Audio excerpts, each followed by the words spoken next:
So students, आज हम 9th standard का third lesson बेटा मी ऐकतो आहे इसके टेक्स्ट बुक के नीचे जो क्वेश्चन आंसर्स होते हैं उसका एक्सप्लेनेशन इस वीडियो के माध्यम से मैं आपको देने वाली हूँ। ये टॉपिक मैंने एक्सप्लेन किया है मेरे लास्ट वीडियो में। जिन जिन बच्चों ने वो वीडियोस नहीं देखे हैं तो प्लीज़ पहले वो देखिए ताकि आपको इसका स्वाध्याय इजी जाए। तो लेट्स स्टार्ट। आप टेक्स्ट बुक लेके एंड नोटबुक लेके रेडी तो हो? That's good. Now start. हमारा फर्स्ट क्वेश्चन है, योग्य पर्याय ओळखून वाक्य पूर्ण करा। यहाँ पे स्टूडेंट्स हमें ना 4 ऑप्शन दिए हैं, पर्याय दिए हैं। हमें क्या करना है, उसमें से जो राइट ऑप्शन है उसे लिखना है। तो फर्स्ट क्वेश्चन क्या है, लेखकांना शिरीषला कार्यक्रम द्यायचा नव्हता, कारण क्यों नहीं देना था लेखक को वो प्रोग्राम शिरीष को। तो यहाँ पे हमारा आंसर है थर्ड ऑप्शन हम चूज करेंगे। नुकताच शिकायला आल्याने विद्यालयाचे नाव बदनाम होण्याची शक्यता होती, इसलिए लेखक को शिरीष को वो प्रोग्राम वो कार्यक्रम नहीं देना था। क्लियर। नाउ सेकंड, लेखकांना आजपर्यंत बसला नव्हता तेवढा धक्का बसला, कारण क्या रीज़न है इसका? यस, फोर्थ पर्याय, मात्रेचाही फरक न करता शिरीष गात होता, इस वजह से क्या हुआ, लेखक को धक्का लगा। नाउ क्वेश्चन सेकंड, आकृतिबंध पूर्ण करा। शिरीषी स्वभाव वैशिष्ट्ये। शिरीष की स्वभाव के बारे में खूबियाँ हमें लिखनी है। उसमें 4 पार्ट्स में हमें क्या करना है, लिखना है। तो कैसा था शिरीष? यस, हुशार, धीट, आत्मविश्वासू एंड फोर्थ ऑप्शन है आगाऊ। प्रश्न तीसरा, जोड्या जुळवा। पुढील 2 चौकटीतील शब्दांचा सहसंबंध ओळखून जोड्या लावा। पाठातील असे शब्द शोधा। यहाँ पे 2 बॉक्स में हमें वर्ड्स दिए गए हैं, हमें क्या करना है, उसमें से करेक्ट वर्ड निकालना है, उसका रिलेशन पहचानना है। यस, यू आर राइट बच्चों। ये क्या है, अपोजिट वर्ड्स है। जैसे अ गट में हमने लिखा धीट, तो उसका आंसर क्या आएगा, भित्रा, हजर, गैरहजर, सुंदर, कुरूप, स्तुति, निंदा। राइट। फोर्थ क्वेश्चन, खालील परिणामांबाबतच्या घटना लिहा। परिणाम है, कब हुआ, तो इंसिडेंट हमें लिखना है, कौन सी घटना हुई थी, तो ये परिणाम हुआ। तो देखते हैं क्वेश्चन क्या है, वडिलांच्या चेहऱ्यावर तृप्तीचे समाधान होते। तृप्तीचे समाधान, सेटिस्फैक्शन कब था, क्या घटना हुई थी, तो क्या हुआ था, आंसर है लेखकाने सुमारे 20-1 मिनिटे पिलू रागातील एक गत वाजवून दाखवली। सेकंड, शिरीषला वारंवार खेद वाटायचा। वारंवार, बार बार, खेद मतलब दुख कब होता था, नानांना काहीच ऐकू येत नव्हते, इस वजह से होता था ना। क्वेश्चन फिफ्थ, खालील वाक्यात अधोरेखित शब्दांऐवजी पाठात आलेले योग्य वाक्प्रचार शोधून वाक्ये पुन्हा लिहा। अधोरेखित मतलब अंडरलाइन वर्ड्स किए गए हैं, तो हमें क्या करना है, लेसन में से उस वर्ड्स के अनुसार, उस वर्ड्स को जैसे सुटेबल है वो वाक्प्रचार हमें लेसन में से ढूंढ के निकालना है और वो हमें रीराइट करना है, लिखना है। तो फर्स्ट क्वेश्चन क्या है, वर्गातील विद्यार्थ्यांनी शिक्षकांचे शिकवणे लक्षपूर्वक ऐकले पाहिजे। मतलब जो क्लास में स्टूडेंट्स होते हैं उनको क्या करना चाहिए, ध्यान देकर जो टीचर सिखाते हैं वो सुनना चाहिए। तो इसके लिए कौन सा वाक्प्रचार हमारे लेसन में आया है? येस, वर्गातील विद्यार्थ्यांनी जीवाचे कान करून शिक्षकांचे शिकवणे ऐकले पाहिजे। जैसे अभी मैं आपको पढ़ा रही हूँ तो आपको क्या करना चाहिए, ये वाक्प्रचार फॉलो करना चाहिए और आई होप आप वो फॉलो कर रहे हो। सेकंड, आपल्या शाळेचे नाव वाईट होऊ नये म्हणून प्रत्येक विद्यार्थ्याने काळजी घ्यायला हवी।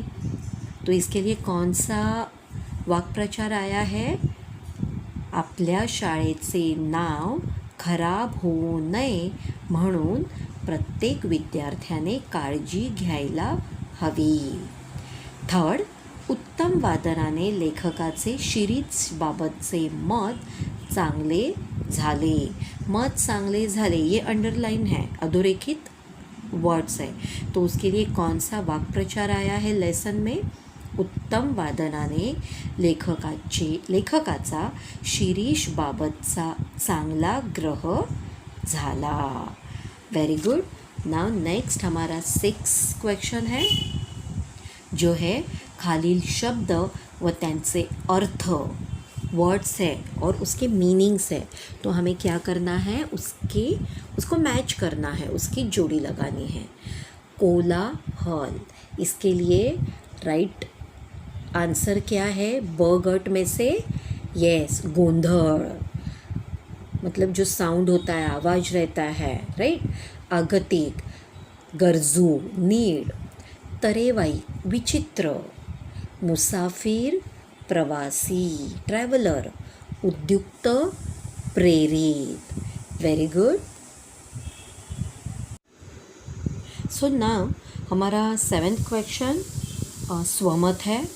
उसमें हमें हमारा व्यू देना है, हम मतलब खुद से वो आंसर आपको लिखना है। अभी क्वेश्चन क्या पूछा गया है बच्चों? शिरीषमधील तुम्हाला समजलेली गुणवैशिष्ट्ये सोदाहरण स्पष्ट करा। उदाहरण देकर आपको वो क्या करना है, स्पष्ट करना है। आंसर स्टार्ट करती हूँ मैं रीडिंग और उसके साथ आपको एक्सप्लेन भी करूँगी। वडिलांच्या सुखासाठी धडपडणारा शिरीष हा 10-12 वर्षांचा मुलगा होता। मतलब उसका एज कितना था? 10 से 12 साल का वो लड़का था। वयाच्या मानाने परिस्थितीमुळे शिरीषला लवकरच शहाणपण आले होते। मतलब उसके एज के हिसाब से जो भी परिस्थिति थी, जो उसके घर की हालत थी, तो उस वजह से उसे जल्दी उसमें एक बड़प्पन आया था। ठीक आहे। शिरीषच्या वडिलांचे संगीत कलेवरचे जीवापाड प्रेम होते। ते उत्कृष्ट गवई होते, परंतु एका अपघातामुळे ते पूर्ण बहिरे झाले। अभी उसके पिताजी जिन्हें संगीत के ऊपर बहुत ज़्यादा प्यार था, लेकिन एक एक्सीडेंट की वजह से वो क्या हुए थे, डेफ हुए थे, उनको सुनने को नहीं आता था। त्यांची संगीत सेवा अंतरली, इस वजह से उनका जो संगीत के ऊपर प्यार था उसमें डिस्टन्स आया था, याचे त्यांना दुःख झाले। त्यामुळे वडिलांना सुख मिळावे याकरिता शिरीषने संगीत कला शिकण्याचा निर्णय घेतला। उसके पिताजी को खुशी लगे, इसके लिए उसने क्या किया, संगीत आर्ट सीखने के लिए वो तैयार हुआ। शिरीषची आकलन शक्ती इतकी दांडगी होती की त्याने पहिल्या 3 महिन्यातच आपली प्रगती व कौशल्य दाखवून दिले। तो शिकवणीला न चुकता वेळेवर जात असे। मतलब उसे वो सीखने की चाह इतनी थी कि विदिन 3 मंथ्स में ही उसने क्या किया, उस आर्ट में अपना इम्प्रूवमेंट दिखाया। और वो शिकवणी मतलब उस क्लास के लिए, उस ट्यूशन के लिए वो टाइम पे जाता था। यावरून त्याचा नियमितपणा व वक्तशीरपणा दिसून येतो. त्याला आपल्या वडिलांविषयी आदर व प्रेम होते. वडिलांच्या आजारपणाच्या काळात त्यांच्यासोबत राहून त्याने त्यांची सेवा केली. मतलब जब उसके पिताजी बीमार थे उस वक्त उसने क्या किया, अपने पिताजी के साथ रहकर उनकी सेवा की. संगीत कलेची साधना केली. वडिलांच्या निधनानंतर ताबडतोब शिकवणीचे पैसे पाठवून दिले. मतलब उसके पिताजी का जब देहांत हुआ, डेथ हुई, तब उसने क्या किया, जो उसके क्लास की फीस थी वो भी भेज दी. या प्रसंगावरून त्याचा प्रामाणिकपणा दिसून येतो. वडील गेल्यावर तो फार दुःखी झाला, पण मन घट्ट करून तो परिस्थितीला सामोरा गेला. लोकनिंदेकडे लक्ष न देता नानांना स्मरून अखंडपणे संगीताचा ध्यास घेतला. अहोरात्र सराव केला. यातून त्याची मेहनत व ध्येयपूर्तीची धडपड दिसून येते. उसका हार्डवर्क और वो ध्येयपूर्ति मतलब एम को हासिल करना है, इसके लिए जो हार्डवर्क करना चाहिए वो यहाँ से दिखने को मिलता है. कार्यक्रमाच्या दिवशी नवखा असूनही, नवखा मतलब नया रहते हुए भी उत्तम वादन करून श्रोत्यांना व संगीत शिक्षकांना प्रभावित केले. यातून त्याचा आत्मविश्वास व धीटपणा दिसून येतो. अशा प्रकारे या पाठातून शिरीषचा ध्येयवेडेपणा, प्रामाणिकपणा, सातत्य, कष्ट, ध्यास व वडिलांच्या सौख्यासाठी केलेली धडपड ही गुणवैशिष्ट्ये प्रकर्षाने दिसून येतात. अभी कौन कौन से गुण यहाँ पे दिखने को मिलते हैं, ये आपने क्या किया, अपने व्यूज़ के माध्यम से यहाँ पे एक्सप्लेन किया. तो इस तरीके से बच्चों आपको इसका आंसर लिखना पड़ेगा.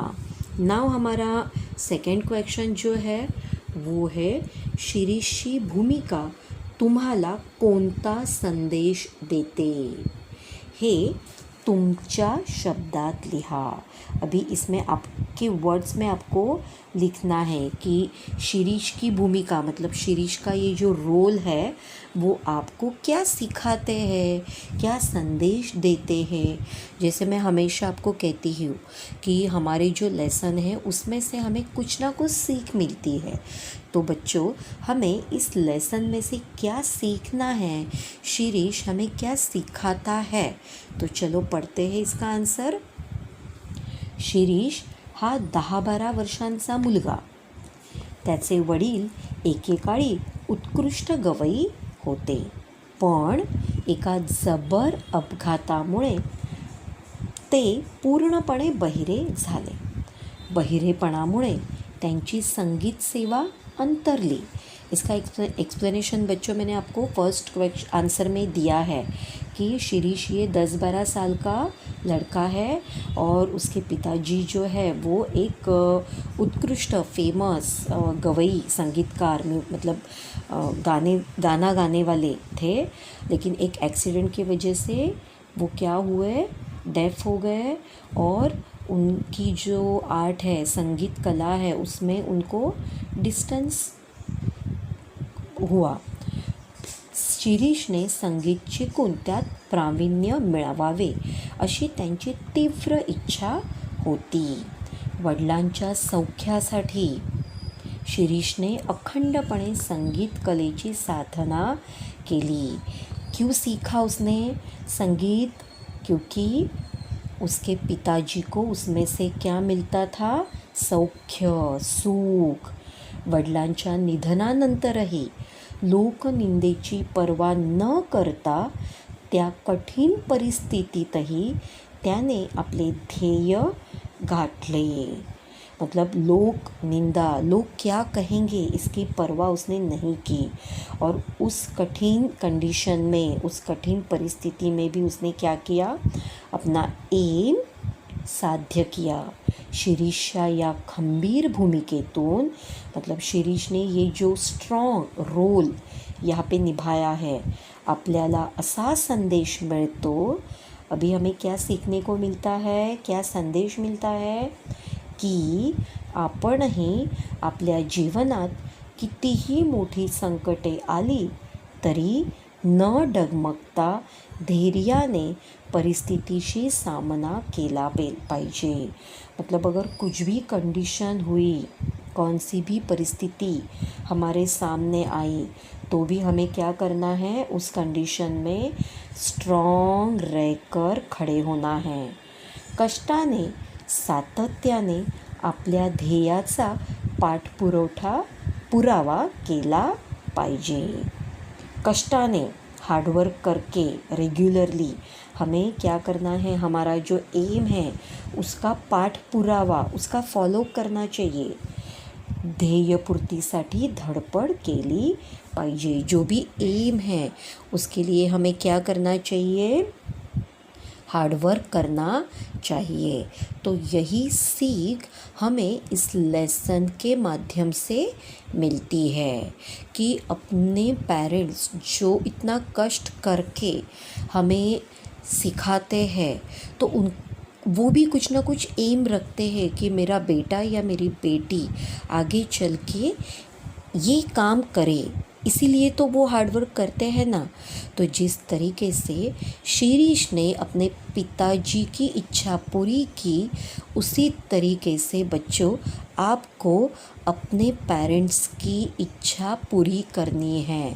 और मुझे यकीन है कि आप वो करोगे. और इसके लिए मैं आपको बेस्ट ऑफ लक देती हूँ. आप अच्छे से पढ़ाई कीजिए और अच्छे से आंसर लिखिए. बच्चों, अगर आपको ये वीडियो अच्छा लगा तो प्लीज़ लाइक कीजिए और सब्सक्राइब कीजिए. और बच्चों, बेल बटन ज़रूर दबाइए ताकि जो भी मैं वीडियोस करूँ वो आप तक जल्दी से पहुँचे. अपना ख्याल रखिए. Thank you very much.